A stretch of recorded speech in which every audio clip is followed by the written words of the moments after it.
观众朋友大家好，欢迎收看8月2日公视台记台下晡新闻，我是陈淑君，咱先来看今仔有啥物新闻重点。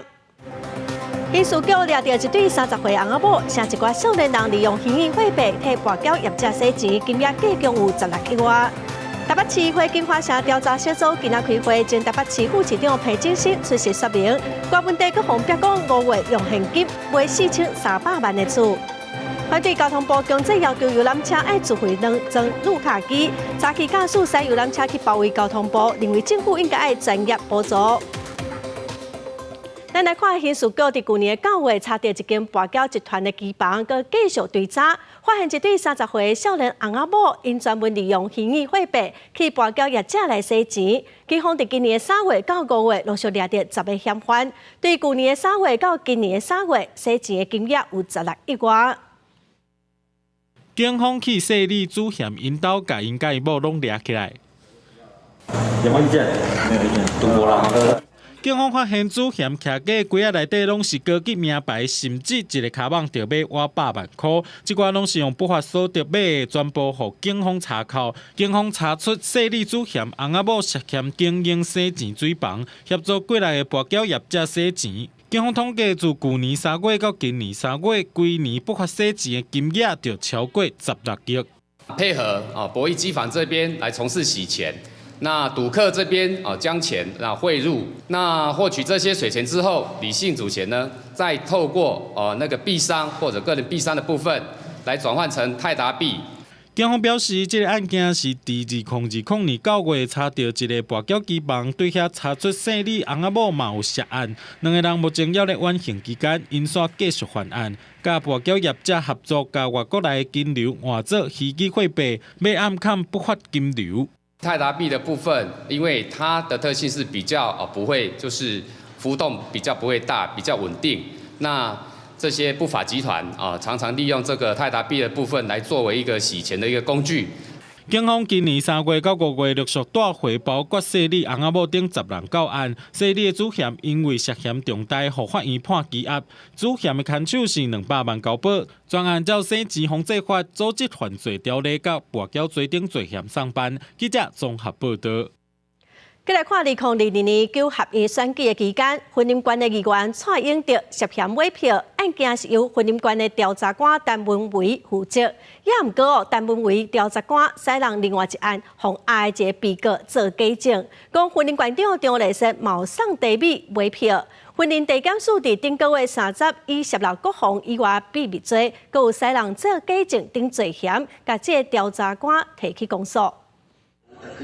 云林县调查站前调查官陈文维顶年9合1选举期间，调查机关蔡英德贿选案件时阵，竟然涉嫌叫另外一个贿选案在案的其他被告出庭做假证据。幕后蔡英德和共阵营的云林县长张丽仙也牵涉到送茶米买票等等，专程放录音，落尾也放检举调查。本案曾调查官涉嫌泄露国防以外秘密罪及教唆伪证等罪嫌。本署经侦办后，依法予以提起公诉。云林地检署表示，调查局中期站接到检举了后，遂进行调查。初次侦查的时阵，陈文维否认犯案，加上证据不足，处分无起诉。落尾专案送高雄高分检再议，分检第2届侦办了后，依照录音档认定陈文维确实有叫人做假证据，也有涉别情形。我想陈文维这个是一个个案嘛，哈，他是一粒老鼠屎坏了一锅粥了哈。那我相信大部分的司法人员还是秉公处理的哈，还是维持独立的一个司法办案了哈。那我们不希望现在的司法沦为政治操作的工具啊，我觉得这个是非常不可取的哈。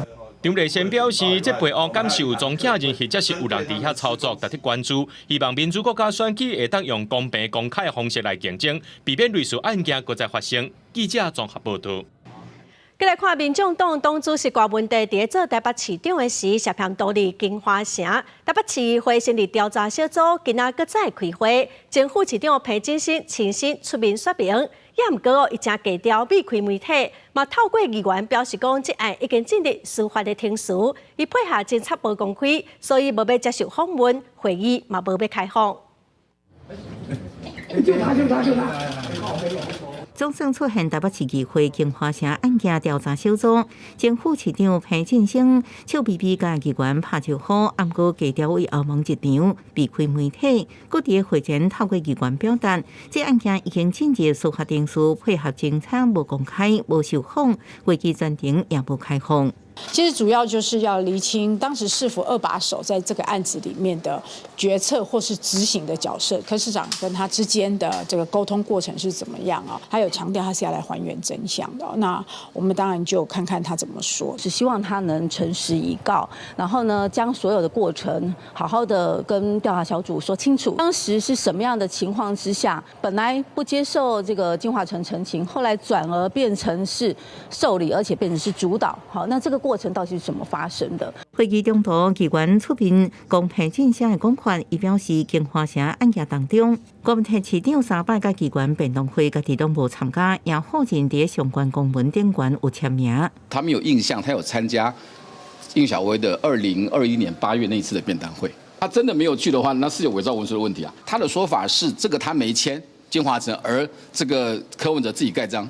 对金华城案件，台北市长张万安阁表示，市府会全力配合检调，看事实到倒位就处理到倒位，希望赶紧还原真相，调查清楚真相。记者综合报道。民众党的党主席郭文地选总统的政治献金案哦，佮继续传烧。早起，民进党的台北市议员林延芳是表讲，郭文地伫5月时用4300万的现金，伫立法院附近买一户办公室。伊质疑郭文地资金来源，嘛呼吁检调应该要调查。郭文地是回应强调讲，伊是用选举的补助款买，要来加做伊个人的办公室使用。大家可以看到下面。柯文哲他现在的住家地址，跟我们刚刚所讲的新买的物件，它的誊本登记的地址一模一样。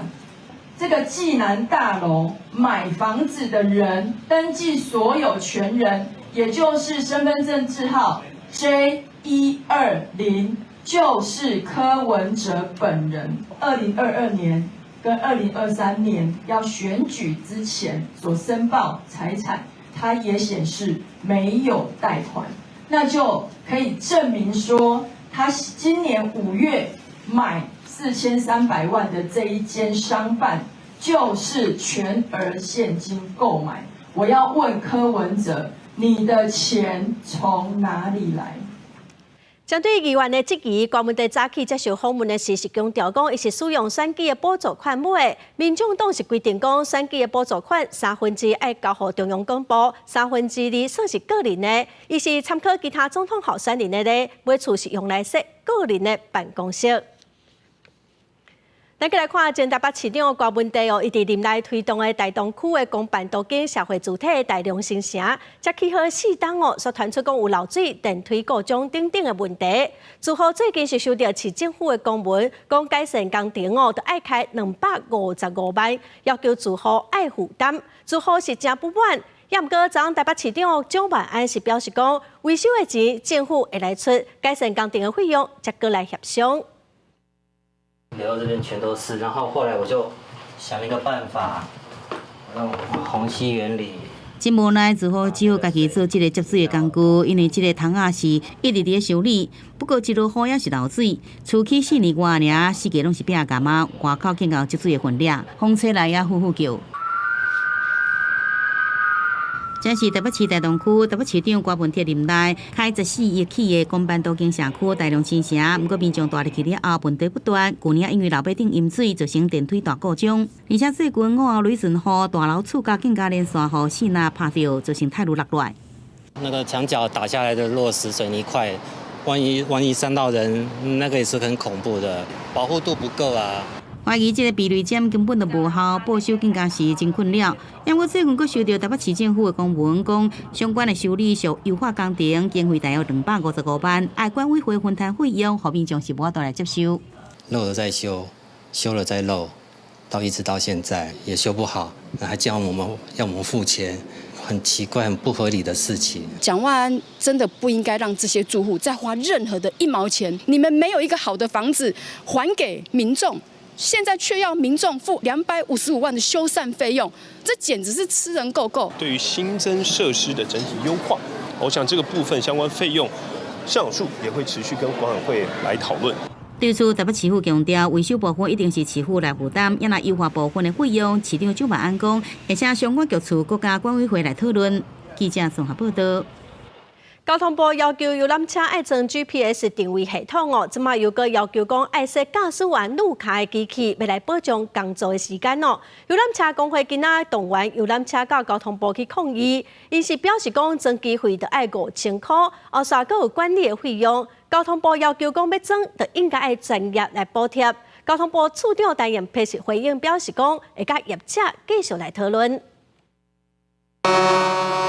交通部头前2线道拢去用停满啊，游览车业者动员100多台车，部分国包围的，部分国西，表达诉求。业者不满交通部要求，为明年6月30开始，游览车都要加装路卡机，记录工时，避免疲劳驾驶。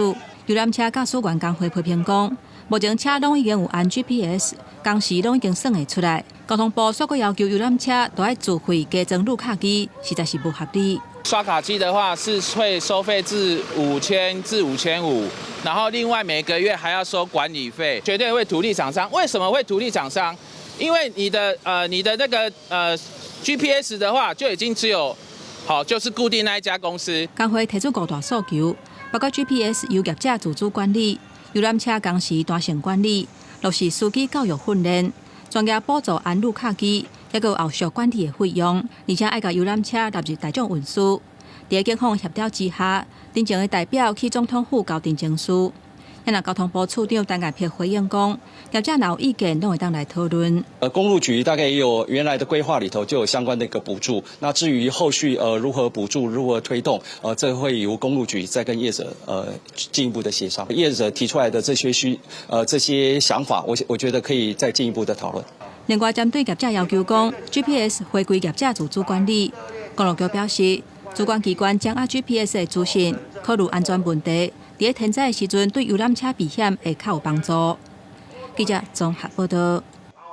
台东县今年受到地震影响，热热时观光客是减少真多。虽然中央伫7月开始补助团体游客，8月嘛开始补助自由行，和饭店的平均大房率免降到6成。也毋过今年的热气球嘉年华会计共是有66万人次参加，比去年减少20-30万人哦，影响是真大。交通部之前已经宣布讲，花莲县的观光补助会延到11月份。即马台东县嘛望讲，伊嘛当来比较办理。台东县热气球嘉年华会闭幕迄天，现场涌入3万多人，是今年热热到台东看热气球上侪人的一天。官府统计，今年台东县热气球嘉年华会45天拢总有66万多人次到会场，以8月人上侪。陆续业也感受到8月有政府的自由行补助，平均大房率明显比7月份的4.5%提升到6成，也毋过比去年同期少2成左右。业者感受到今年热热是台东有史以来上惨淡的一摆。8月18之后，明显的有看到人潮降下来了。7月份这个月没补助，然后9月也没什么连休假日，现在假日也不连休，像中秋节它就1天。官府表示，刷落来9月到年底，官府也会推出一系列活动，包括南海生活节。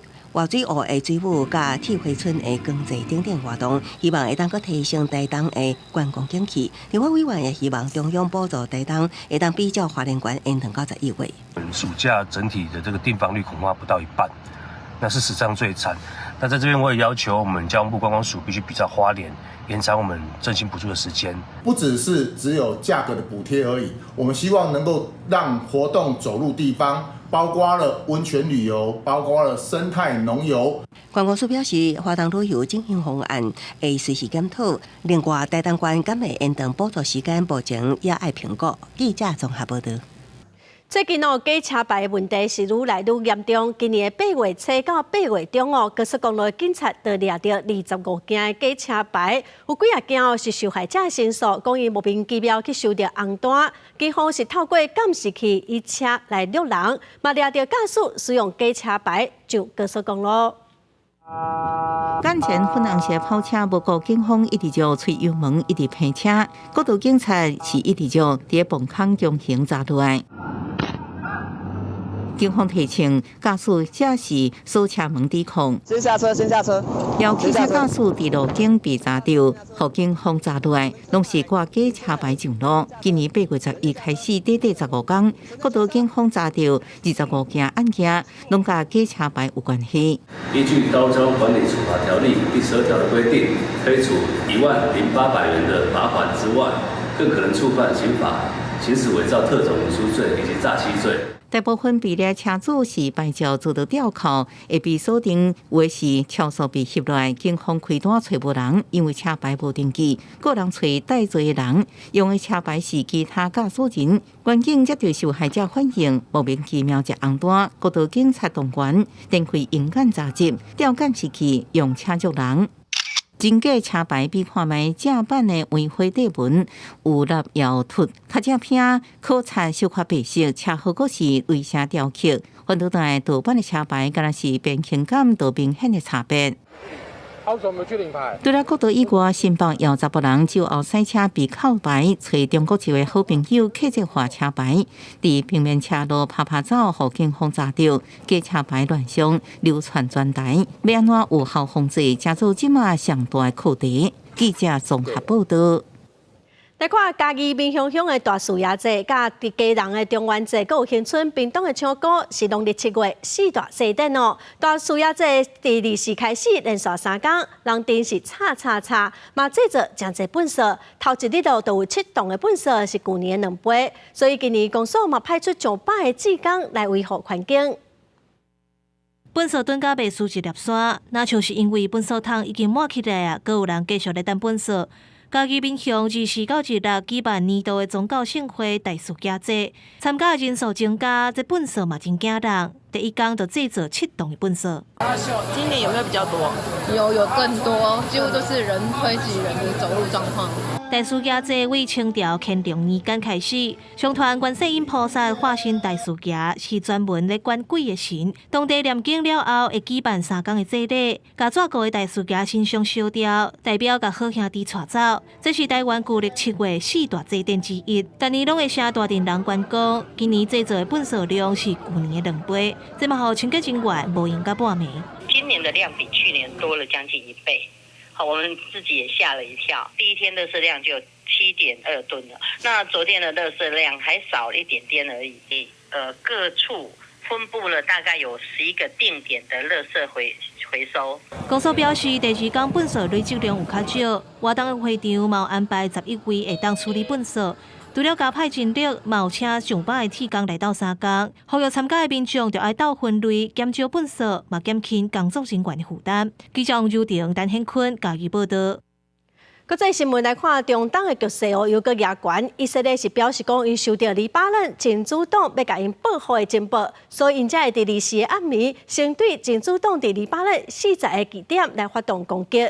真主党动用大量的无人机跟300多粒的火箭弹来反击。以色列嘛宣布讲，因国内进入紧急状态。这个搁一个以军一直瞄准地面的目标攻击，以色列甲黎巴嫩真主党的冲突无停过。以色列国防军日前表示，24暗时收到情报，显示真主党要对以色列展开报复行动。对此，以色列总理纳坦雅胡甲国防部长参谋长协商了后，决定先攻击真主党的40个据点。צה"ל פועל מאז בעוצמה לסכל את האיומים. הוא חיסל אלפי רקטות שכוונו לצפון הארץ, ומסכל גם איומים רבים אחרים. 以色列国防军发言人哈加里少将表示，为去年以哈冲突爆发了后，真主党已经向以色列人民徛家甲社区发射6700多粒火箭飞弹，还有无人机攻击，一度搁伫个戈兰高地造成12名儿童死亡。对真主党的目标，以军采取自我防卫消除威胁。In a self-defense act to remove these threats, the IDF is striking terror targets in Lebanon, from which Hezbollah was planning to launch their attacks on Israeli civilians. 了，真主党就伫当地透早5点半开始向以色列发动攻击，动用无人机甲发射320粒火箭攻击以色列11个军事基点。虽然以色列天气系统哪早真侪真主党的飞弹，也毋过北部的沿海城市雅克有关有一名妇女受到轻伤送病医治疗。以色列机场管理局佮一度关闭首都特拉维夫的班古里昂国际机场，互真侪旅客受困伫机场。纳坦雅胡嘛伫25早起7点召开安全内阁会议，由国防部长格朗特宣布，未来48点钟以内，以色列全国进入紧急状态。公司新闻台是董炳耀。再来看巴基斯坦发生2件真严重的死亡车祸，伫西南部一台巴士跌落山坎造成12个人死亡，32个人受伤。另外，伫东北部一台载24个乘客公车嘛摔落去真深的山坎，车顶24个人拢不幸死亡。巴士跌落去山坎时阵，高轨道电规台车体拢变形，造成重大的死伤。这台车是自伊拉克经过伊朗要登去巴基斯坦，伫咧西南部马格兰滨海公路出代志，车顶的巴基斯坦乘客拢是要去朝圣的，引起伊拉克圣城卡尔巴拉参加纪念活动。警方表示，初步看起来应该是车挡啊歹去。伫几点钟了，巴基斯坦东北部巴控克什米尔旁遮普邦东边的卡胡塔区，有一台巴士跌落去山坎，车顶24个人，包括2位妇女加1个囡仔，全部死亡。गाड़ी में टोटल 24 लोग ही थे और 24 की डेथ हो गई। ये चादरों वगैरह परने वगैरह जो है इनमें बांध के हमने इन जो डेथ हो गई थी जिन लोगों की वो हमने उनमें बांध के ऊपर लाई। कुछ लोग सीटों के अंदर प्रेस हो चुके थे, वो हमसे निकल ही नहीं रहे。巴基斯坦常常发生这种交通意外，大部分拢是因为交通安全规则执行了无够严格，驾驶的训练无够，抑个交通基础设施拢无得咧保养，所以若逐回出代志就死伤惨重。公司新闻吴文玲编辑。美国的太空总署 NASA 宣布讲，坐波音新坐飞机要去国际太空站的2个太空任务，因本地是要执行8天的太空任务，即马因为新坐飞机出问题了，所以这2个太空人就爱伫太空站点8个月，等到明年的2月，才坐 SpaceX 的便车返来地球。原定6月7号开始去国际太空站展开为期8日的太空任务。那名太空人为了摩尔加威廉斯，却因为所坐的波音新制飞行机伫途中出现推进器故障、加氦气泄漏问题，任务被迫延长。NASA 表示，这个技术问题使得新制飞行机无法度如期安全的将2名太空人送回地球，所以决定予伊以无人模式返来地球。And so the decision to keep Butch and Sonny aboard the International Space Station and bring the Boeing Starliner home uncrewed is a result of a commitment to safety. Our core value is safety, and it is our North Star.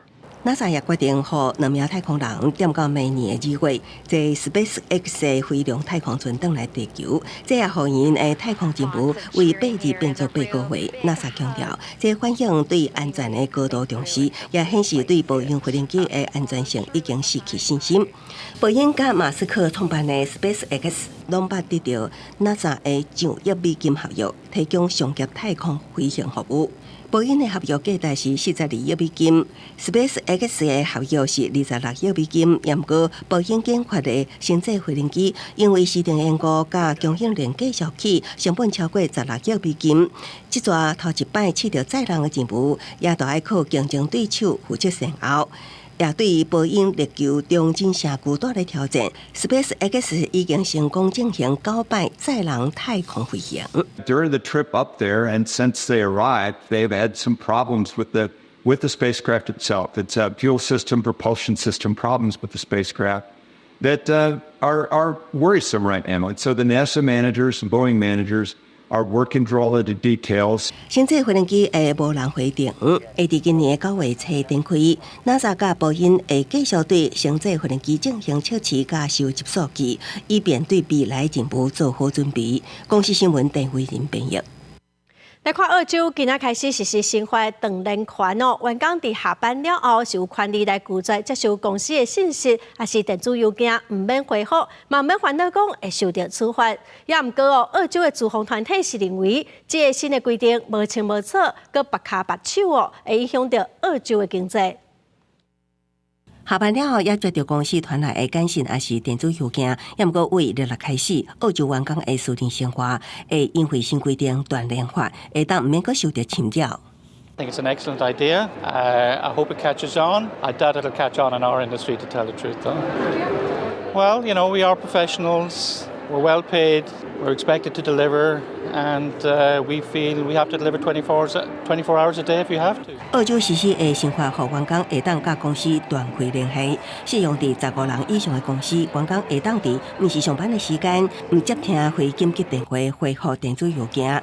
若有紧急情况，头家会当联络员工，毋过员工只会当伫合理的情况之下拒绝回复。另外，拒绝敢是合理，会由官方的公平工作委员会决定。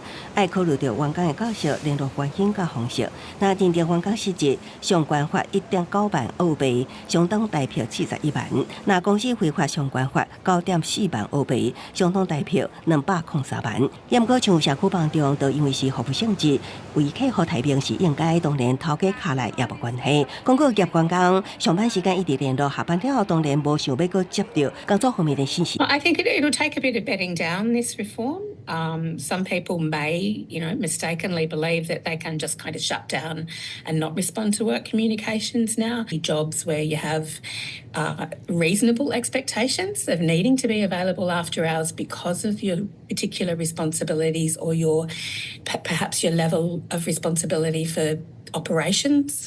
智库澳洲协会去年调查显示，2023年澳洲人平均无偿加班时数是281点钟，估计加班费是1300亿澳币，相当代表2.8条。保证研究有类似断联法法规的国家有20多个，多数是欧洲加拉丁美洲国家。海螺先方法国2017年实施。一间汤海烘焙公司因为要求一名员工手机要保持畅通，罚款6万欧元，相当代表214万。公司新闻为您编译。来关心天气哦，气象署表示讲，这礼拜哦，同款嘛是真热热的天气，北部地区哦上高温会到36度以上，全台湾各地哦过道拢会落雷公雨，雨霾较粗。另外，气象署嘛预告哦，珊珊风台会伫拜2到拜5影响日本。烧热的天气，袂少民众行伫路的是哪掠雨伞、哪觅日头，天气实在是有够热。气象署指出，未来一礼拜全台拢会出现32度以上的高温，尤其是北部地区上悬会来到36度以上。未来一周基本上都是比较偏向闷热的那尤其在礼拜3之前，可能在北部可能会到达36度左右的高温，提醒大家还是比较闷热一点点虽然天气热热，不过未来一礼拜受到季风环流及压带影响，各地拢要注意过道了后，有可能会有雷公雨，也是短时间闪大雨的状况。气象署提醒民众要随时载雨伞出门。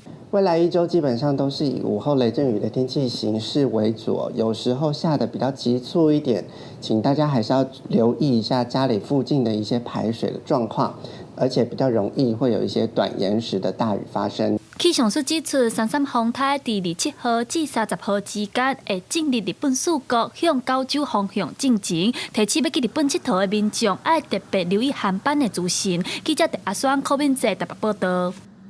再来看台湾经济研究院今日发布咱国内上新的景气调查，强调讲即马外销的订单表现了是真好哦，佮加上内需的需要嘛真旺，还是讲咱国内景气佮伫复苏的阶段。因建业的部分哦，因为政府要来调查新青安贷款的违规，佮有银行哦要来减少贷款资金的影响，即马市场对未来房地产的景气是较保守。展望台湾下半年经济景气动向进入，消费大规甲财富效应提悬，推动终端消费力头增加，加上外销的 AI 伺服器出口表现真强，但经济专家预期下半年国内景气依然是伫复苏。外销是靠 AI 伺服器、半导体的推动，让我们的外销表现比去年要好。另外一个是我们的内需，虽然我们最近也提醒了大家金融市场居高思维，但是整个的我们的内需、零售、观光、餐饮，我们的观光指的是我们出去的班班爆满。甲国内景气复苏比起来，原本交易真热的房市，却是降温的趋势。受政府严查申请按回归加银行减杠铃的影响，拢让市场对未来房市景气加做谨慎态度。在经济公布7月营业气候测验点，总结连3个月加权，真正是怎么股市冰冲下势，按过真济证券业者依然看好股市未来半年经济。热闹台股早盘捌起将近280点，稳占2万点。宽宏台积电盘中起幅度较收，来到950块。另外，伫国际经济走势，美国联准会无排除9月降利息。预估今年9月降息的时候，当然还是一码的空间比较大，但是他认为到年底之前大概还有4码。我觉得简单来讲，就今年大概会降4码。但经济专家提醒，国内团产出口依然受中国生产上过济，加机票变大只影响，充满挑战。旅游服务业是受来台湾旅游人数表现不好的影响，相关政策要全面检讨，才能恢复以前的情景。记者综合报道。来看宜兰县的阿英啊，等要去托婴中心的排队人数，拢有几10个。宜兰县的审计室是指出讲，县内公共托婴中心只有322个名额，是严重无够。托婴中心设的所在嘛无够平均，所以县政府嘛表示讲，因会来改善。托婴中心内底囡仔在休困，托育人员伫边安搭，毋过伫宜兰县要得到安尼托育服务，大部分家庭后补，每一间公用托婴中心后补人数差不多2位数，家长认为应该增加受托人数。因为现在好像蛮多小家庭的吧，然后就2个人都双薪的也蛮常见的，女生现在比较多在上班。是。对啊，那他们就没有地方可以。会啊。怎么说？就是如果想要上班的话，就是可以把小朋友带过。审计室调查，宜兰县公共托婴中心核准受托人数干了312人，只占宜兰县零岁到2岁人口总数5213人的6.18%，而且三星大同甲南澳这偏乡乡镇并无设置。家长带囡仔到亲子馆参加活动，不过这对乡亲家庭来讲真困难。宜兰县政府为增加县内托育量能，伫偏乡亲子馆提供定点认托服务。大同南澳这偏乡地区，那3工前告知将囡仔带到亲子馆认托，解决无公共托婴中心的问题。增加收托人数，我们会增加，所以到年底的话，我们会变成14家的公共托婴中心，再加上它收托人数可以增加到415位。目前县政府设立托婴中心营收容数已经增加到351人，未来加上国公所设立托婴中心，收容量已提悬到585人，到时阵后补进行轮得到缓解，后续新兴小组化加受托状况，佮评估是不是增加收容量。记者综合报道。来看高雄一间托婴中心标出讲收上侪囡仔，佮聘用无教保资格的老师，佮唔甘开冷气哦。有真侪囡仔是大甲生悲啊。社会局是表示讲，伫5月、6月时有去稽查，发现有真侪无合格的所在哦，已经撤销伊准公托的资格咯，嘛协助17个囡仔换托婴中心咯。老师带囡仔行伫托婴中心内底，有其他囡仔伫较凉所在活动，除了户外活动，有日籍老师指控，入去教室的囡仔也做甲亲像伫外口共款，因为伊方要求老师免上早开冷气。就是很热啊，然后会长一些热疹啊，问园方可不可以开冷气，提早开冷气这样子，还是都没有改善。日籍老师指控，长期以来，有的囡仔早起7点半就到会，煞到11点才开冷气，未少囡仔热出背啊。家长反映也无改善，也发现托婴中心请无教的老师超收学生，环境无好。是一个储藏室，很小，真的很小，而且他们那个地方有冷气，但他们没有开。未经核准就聘用托育人员从事托育的行为，另外呢，也在没有立案的一个空间里面去收托照顾孩子等违规的情事。政府表示，托婴中心本来有准公托资格，稽查了，因为违反离校法，已经伫6月撤销准公托资格，17个囡仔也转去别的所在。社会局采法的一些争议，我们可以了解一下吗？现在不方便，不好意思。政府认为无开冷气是托育安排，而且专家评估辅导，确保囡仔托育权益。卡托育中心电话无人听，到学校查证，今日员工应答无法度代替主管回应。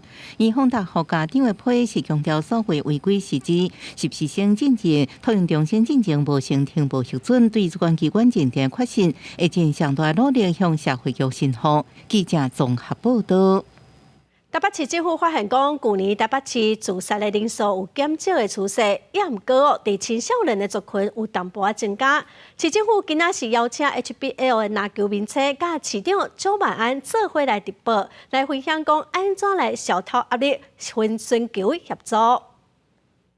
市府有提供免费的心理咨询管道，可以帮助青少年群举捐或参。新闻现场来宾，政府有提供多一寡自杀防治的咨询管道，甲安怎化解压力。HBL 名册救援龙玉玉像来回答。我知道1925，因为谐音是依旧爱我。我在球场上或者是在训练的时候，跟队友一起，就是可以让我忘记很多不开心的事。9月7日的世界自杀防治日，北市府邀请 HBL 名册救援，甲市长周万安同齐直播，除了提供民众自杀防治的咨询管道，分享安怎来疏解压力的方法。多关注身旁的青少年，当他心情郁闷、觉得孤单、焦虑，我们都应该更主动积极的去关心。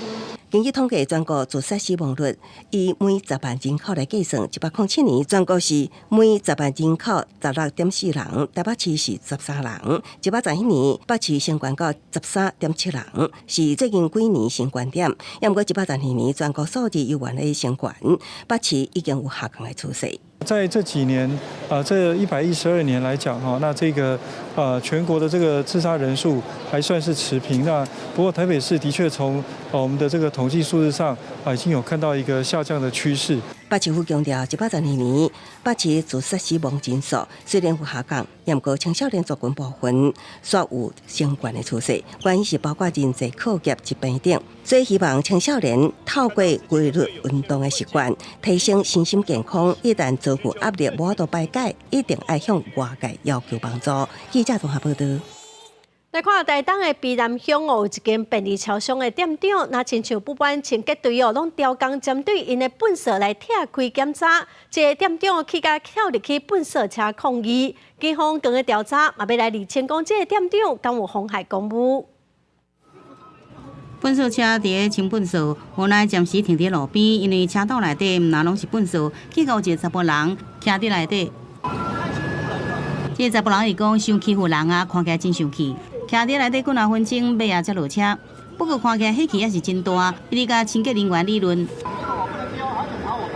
到底什么原因来火气这大、这生气咧？倒来到第7发生的所在，伫台东县卑南抗议查甫人就是连锁超商的店长。23下晡4点外，敢若不满倒粪扫，互要求第一拍开要检查，真生气跳入去粪扫车内底。对方发现说你很像，为什么其他人都不检查，你只检查我的？然后就开始有了争执，观感不好啊，而且危险性又高，人家又在执行公务啊。危险，真的很危险，自己看到我也吓一跳啊。这店长过去捌见过超商事件废弃物，经过稽查不爱甲收，即摆倒出来的粪扫，互要求拍开底下检查，讲别人无检查，干来检查伊的，真生气才安尼做。结果清洁队粪扫无倒收，只有报警处理。做解释说，因为我们认为有疑虑，所以我们才会做破袋检查。做了破袋检查之后，他就认为说，我们是针对他来做的这样特殊的情形啊。跳到粪扫车车道内底是真危险，因为粪扫车有压缩的设备，哪个地就害啊！警方有加立拉，通知双方到案来说明，继续来调查是不是牵涉妨害公务。记者综合报道。来看农业部伫今年7月底公告实施新版的动物展演管理办法，规定讲袂当来进行不当的展演，嘛禁止甲人有互动的行为。一寡海岸海地的表演拢爱暂停。花莲的万雄海洋公园就宣布讲，明年底开始都袂阁有海地的表演，未来要来转型做教育基地。乖乖蛙伫水底边，好游客望，花莲海洋公园海猪的表演已经无搁互海猪演出非野生动物的行为，而且嘛减少表演的时间，改做是教育形态，互游客用网的来体验。目前园区内底拢总有5只海猪。我觉得只要有可以跟海豚有互动，我们不一定需要它表演。就像我们今天来这边互动，可以更了解它，然后还可以摸摸它。国内目前海洋动物的表演主要有野柳海洋世界、甲花莲海洋公园。其中花莲海洋公园的动物表演，因的许可是到115年，目前还未收到业者延长的申请。他们的动物展演许可证是到115年就截止了哈。那如果都要申请延长的部分的话，要经过海保署的这边的同意，它展演的一个内容跟项目以后，才可以跟做一个展演的延长许可。海洋公园表示，其实从2016年开始，就启动海猪表演退场的计划。虽然还有海猪的表演，不过内容拢有符合国际保育趋势的方式来进行。未来若无搁申请延长，就会向海洋教育的方向来行。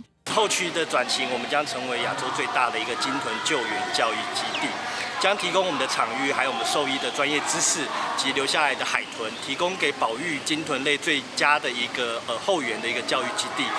动保团体认为讲，目前世界上已经有13个国家无允准为着娱乐来饲海翁甲海猪，亲像加拿大甲法国嘛豆豆咧退场，对这个法案的修正，因是真肯定。像动物园的动物，我们也不会把它当作是娱乐。那为什么海豚它会是一种被娱乐为一个方向出发点的动物呢？对，其实这是我们一直在思考的。所以这一次的修订，它确实是奠定了一个这样子的基础。另外，这海猪未来是爱野放，也是甲因照顾甲老，嘛引起大家关注。因为长久以来拢是人咧甲饲的，因可能已经失去野外生存的能力。目前业者还搁咧甲专家研究，希望找到上较适合的方式来退场。记者综合报道。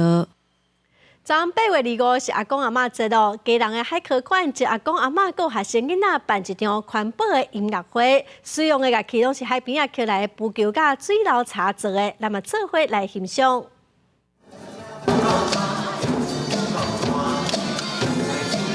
一阵阿公阿嬷若唱歌，若配合音乐广告，详细甲看就发现，这乐器拢是用浮球、水流茶做的哦。其实这材料拢是对海边啊捡来的，为着要互民众注重海洋本色和环境的议题，伫基隆的海洋科技博物馆邀请乐器手学师傅甲时代安怎运用这海洋本色创作乐器，然后选伫8月25阿公阿嬷在即天来办音乐会。阮自细汉拢伫海边耍发现其实很多海废垃圾嘛。其实我最早我就想讲，其实那个浮球，我就想讲，这应该是会当摕来做鼓。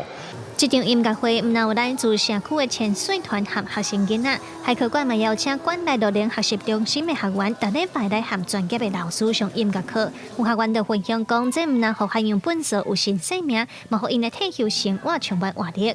浮球啊，这就是无用的物件，无倒捡起来，就嘛是甲单调做粪扫安尼吼。唔但即个物件伊会活起来，连阮的生命佫较活起来，佫第二春佫来啊嘿。共同来做这个代志，其实是足好的代志。为咱的台湾，为咱的地球，大家贡献一个心力。哦，这是阮海科馆同注重的代志。海科馆强调，博物馆唔但是展览典藏传播知识的所在，嘛有推动终身学习和社会教育的使命。因希望透过这款活动，唔但互时代有成就感，嘛通互民众有爱护海洋的观念，为环境尽一份心力。记者卢尚如、曾俊友给人报道。2004年，威廉波特报道。咱个来看格陵兰岛的东南部斯科斯比松哦，是地表上偏远的所在，总人口数只有300多人哦，其中是有10个老人。过去北极熊哦，佮海拔真正的动物拢定定伫遮出现，也毋过气候暖化，野生动物是减少真侪哦，所以拍蜡卫生的家庭，即嘛是愈来愈困难。海麦肯酒精久了后，总算抓到一只海豹，伊当场处理，把片甲皮都炸等于家己用甲白。出身因纽特原民的海麦肯是格陵兰岛斯科斯比松的专职拍蜡人，因学会拍蜡甲白野生动物，亲像伊安尼专职拍蜡人。伫总人口只有350多人的斯科斯比松内底只有10个人。Pwede bidang ati so na may aku aro kami ni si tapapu naka amakaya ang itakpapu Ada mar bicara tingin nanti. Udiwia ada tu dan lagi mau apa? 66岁汉美肯是当地社区团结帕拉人。12岁完成老人训练了后，就展开南部的生涯。过去50多年，总共掠319只北极熊，还有真济海霸甲、独角海翁。伊一个人带一阵雪地犬出发，一摆用出门几啊礼拜，走伫冰层、冰河之间。相关的记录一摆炸断的3只北极熊。啊，毋过到这个世纪，气候变化，伫极端的暖化速度比其他所在近4倍。当地生态大失衡，野生动物数量愈来愈少，加上洋冰造成冰层愈来愈薄。过去一年冬天拢用拍拉，即马热天了后冰层就扬起。看过去一片的海水，只剩冬天用出门拍拉。今仔日有啲人一是去度假，今仔真度不是嘛？那度了，个只是嘛？啲咧阿仔那咧，是去啥那个人真。29岁麦德森是少年的专职拍拉人。麦德森讲到环境局变造成野生动物减少，加上自2005年了后，政府开始实施南部配野制，今年敢能掠35只北极熊的政策。麦德森对面临的困境是真无奈。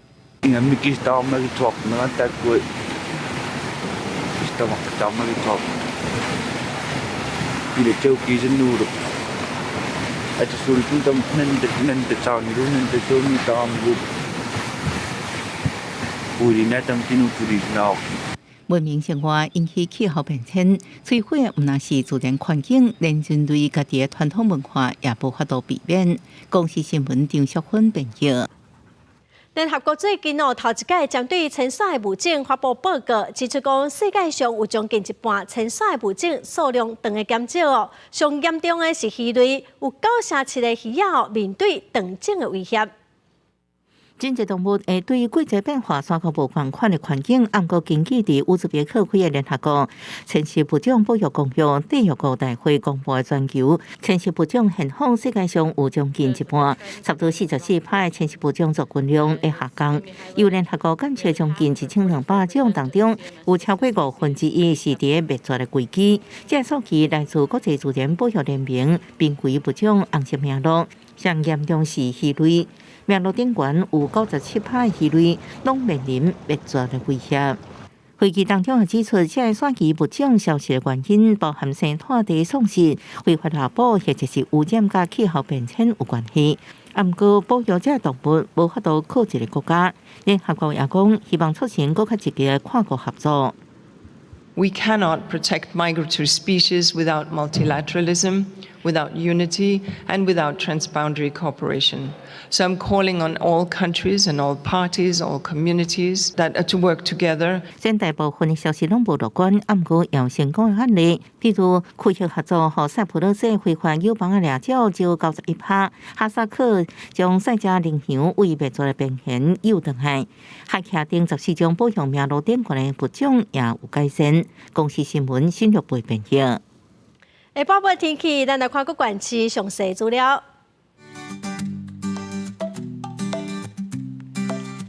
北部地区上低29度，上悬34度。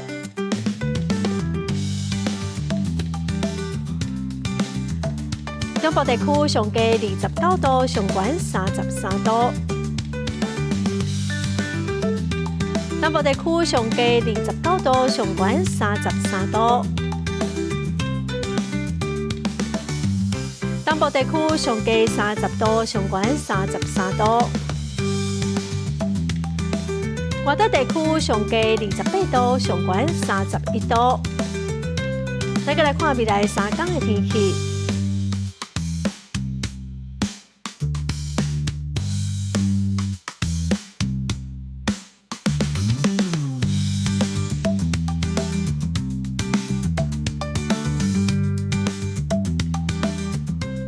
感谢观众朋友收看《公视台语台》播新闻，我是陈淑君，明仔载播3点，咱再会。